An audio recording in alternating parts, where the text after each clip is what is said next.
Ya, assalamualaikum warahmatullahi wabarakatuh. Perkenalkan, nama saya Denny Anwar dari Prodi Jurusan Ilmu Hukum, Fakultas Syariah dan Hukum, UIN Sunan Gunung Jati Bandung. Oke, saya di sini mau menjelaskan atau mempresentasikan berbicara tentang hukum ketenagakerjaan. Hukum ketenagakerjaan. Hukum ketenagakerjaan itu terdiri dari dua kata ya, yaitu hukum dan ketenagakerjaan. Hukum apabila mendasarkan kepada Profesor Dr. Kusumo, yaitu kumpulan peraturan-peraturan atau kaidah-kaidah dalam suatu kehidupan bersama. Sedangkan pengertian dari ketenagakerjaan yang diperoleh dari Undang-Undang Nomor 13 Nomor 2003 adalah segala hal yang berhubungan dengan ketenagakerjaan pada waktu sebelum, selama, dan sesudah masa kerja. Sehingga dari kedua definisi tersebut di atas dapat ditarik suatu pengertian, yaitu hukum ketenagakerjaan adalah kumpulan peraturan-peraturan atau kaidah-kaidah yang mengatur segala hal berhubungan dengan ketenagakerjaan pada waktu sebelum, selama, dan sesudah masa kerja. Selanjutnya kita akan membicarakan tentang mengenai apa yang jadi dasar ketenagakerjaan. Ya. Dasar hukum ketenagakerjaan selain Undang-Undang Nomor 13 tahun 2003, yaitu meliputi yang pertama adalah Undang-Undang Nomor 1 tahunnya saya lupa,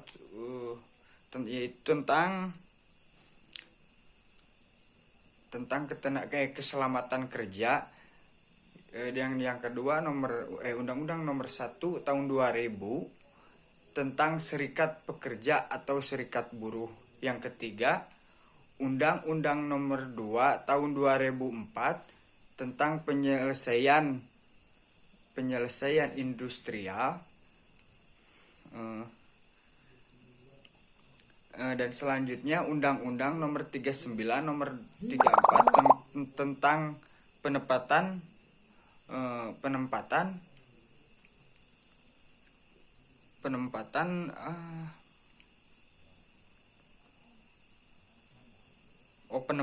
dan perlindungan tenaga kerja Indonesia di luar negeri. Undang-Undang Nomor 40 Nomor 2024 tentang sistem jaminan nasional, dan yang terakhir Undang-Undang Nomor 24 tahun 2011 tentang BPJS. Peraturan perundang-undangan tersebut dapat dibagi menjadi peraturan yang bersifat formil dan yang bersifat material. Yang dimaksud dengan peraturan formil adalah semua peraturan perundang-undangan tersebut mengatur dan yang mengenai tata cara dari para pihak. Sedangkan peraturan yang bersifat material adalah semua peraturan yang mengatur semua hak dan kewajiban serta syarat-syarat kerja pada para pekerja. Para pihak dalam hukum ketenagakerjaan terdiri dari tenaga kerja, pekerja atau buruh, pemberi kerja atau pengusaha, dan pemerintah. Marilah kita definisikan satu persatu, yaitu tenaga kerja. Tenaga kerja adalah setiap orang yang mampu melakukan pekerjaan guna melaksanakan atau menghasilkan barang ataupun jasa untuk kebutuhan dirinya sendiri ataupun kebutuhan masyarakat. Yang kedua, pekerja atau buruh adalah setiap orang yang bekerja dengan menerima upah atau imbalan dalam bentuk lainnya, misalnya apa sih namanya, ya upah lah, uang gitu. Yang kedua adalah orang yang bukan, pengusaha. Pengusaha itu adalah yang pengusaha yang mempekerjakan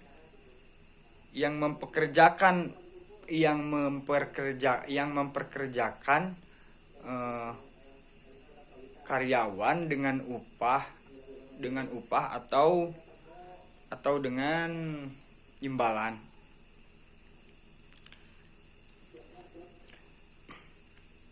Pengusaha di sini dapat diartikan menjadi bisa disebut juga persekutuan atau badan hukum yang menjalankan usaha milik sendiri, atau orang persoalan atau persekutuan dan badan hukum yang berdiri secara sendiri yang bukan miliknya, atau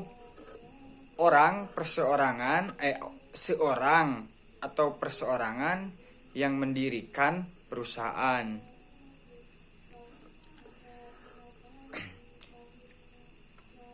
Dan istilah yang terakhir itu adalah pemerintah. Pemerintah itu tidak terdapat pengertian otentik untuk pemerintah, tapi pemerintah di sini dapat diartikan sebagai lembaga pemerintah yang mengurusi atau bertanggung jawab pada urusan ketenagakerjaan. Dalam hal ini adalah Kementerian Ketenagakerjaan. Selanjutnya ruang lingkup dari ketenagakerjaan. Apabila didasarkan kepada hukum ketenagakerjaan atau ketenagakerjaan dapat dibagi menjadi 3. Yang pertama adalah sebelum masa kerja, yang kedua adalah pada masa kerja, dan yang ketiga adalah setelah masa kerja.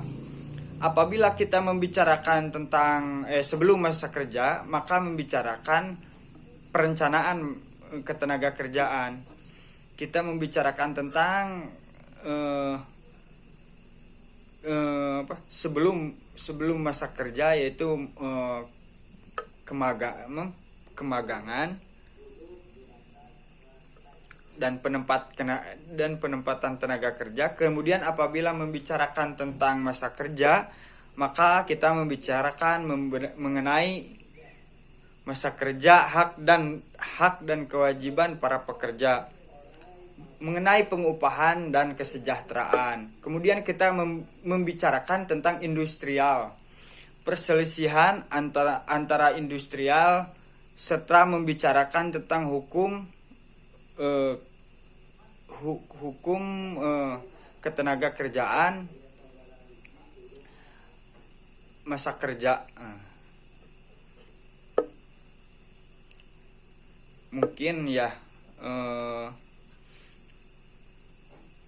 Mungkin pada saat kerja itu pembinaan, pengawasan, dan yang terakhir adalah setelah berakhir masa kerja, yaitu kita mendapatkan jasa akhir masa kerja itu jaminan masa tua.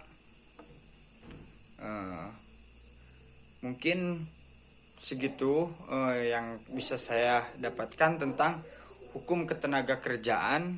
Mohon maaf bila ada kata-kata yang kurang dimengerti, mungkin saya baru belajar juga ya. Saya ucapkan terima kasih, dan tidak lupa buat dosen saya, dosen pembina, Ibu Neng Yani SHMH. Ya, terima kasih. Assalamualaikum warahmatullahi wabarakatuh.